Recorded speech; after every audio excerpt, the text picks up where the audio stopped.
যারা শিশু, যারা অসুস্থ, যারা বৃদ্ধ, তাদেরকে নিয়ে একেবারে সম্পূর্ণ নিরাপত্তার সঙ্গে আমরা যাতায়াত করতে পারবো। সেটার জন্য খুবই খুশি সবাই আপনার আছেন, দেখতে পাচ্ছি, সেজন্য ভালো লাগছে। বন্ধ সবকিছু চলছে। এখানে আসলে নিজের বাড়িতে যাওয়ার সময় কোথায় মধ্যযুগী অবস্থার মধ্যে আমাদের চলছে মনে থাকে এবং এটা সত্য করে যাচ্ছে, এটা নিয়ে কোনো উচ্চতা চলছে না। আজকে আমরা সেই কলঙ্ক থেকে মুক্ত পেলাম, সেই জন্য সবাই মিলে করে একটা হাত তালি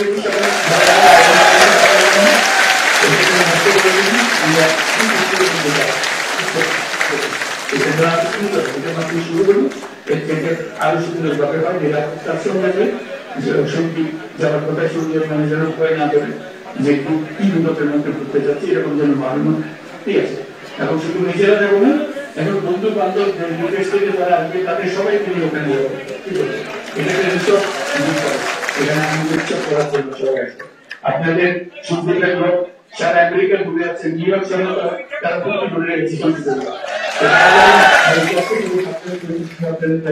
কোথায় যাচ্ছিস এরকম যেন না, কারণ ফুর্তি করে তাদের ওখানকার বন্ধু বান্ধবদের নিয়ে আসবে দেখাতে আমাদের বাড়ি কোথায়, দেশ কোথায়। এবং যে চট্টগ্রাম শহরে যা পাওয়া যায় না, সন্ধিকা তার থেকে বেশি পাওয়া যায় কারণ আপনাদের সেই সুযোগ আছে। আপনারা যে পরিমাণ রেমিটেন্স পাঠান, সেই রেমিটেন্সের একটা ক্ষুদ্র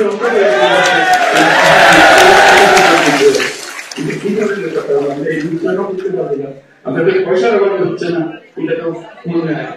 এটা শুধু আপনাদের সেই সুযোগটা যাতায়াতের সুযোগটা করে দিলে সমস্ত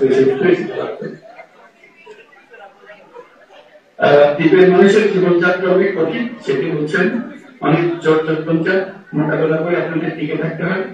আমি এই এলাকারই মানুষ, আপনাদের জীবন আমি খুব কাছ থেকে দেখেছি। সরাসরি গাড়ি চলাচলের কোনো ব্যবস্থা ছিল না, অ্যাম্বুলেন্স না চলার ফলে অনেক রোগী সন্দিক থেকে চট্টগ্রাম যাওয়ার পথে রাস্তায় মারা যায়।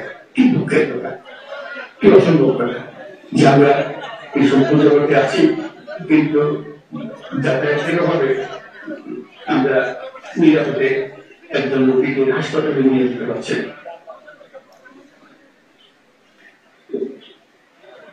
সন্দেহকে নৌবন্দর ঘোষণা, কুমিরা মুক্ত করা, উন্মুক্ত করা, ঢাকা কুমিরা বাস চালু করা, ফেরিঘাট এলাকায় সংযোগ সড়ক নির্মাণ এবং নৌকা নিয়মিত ড্রেজিংয়ের উদ্যোগ নেওয়া হচ্ছে। এই ছোট ছোট উদ্যোগগুলো সন্দেহবাসী দীর্ঘদিনের ভোগান্তি কমিয়ে আনবে, এটি আমরা আশা করব।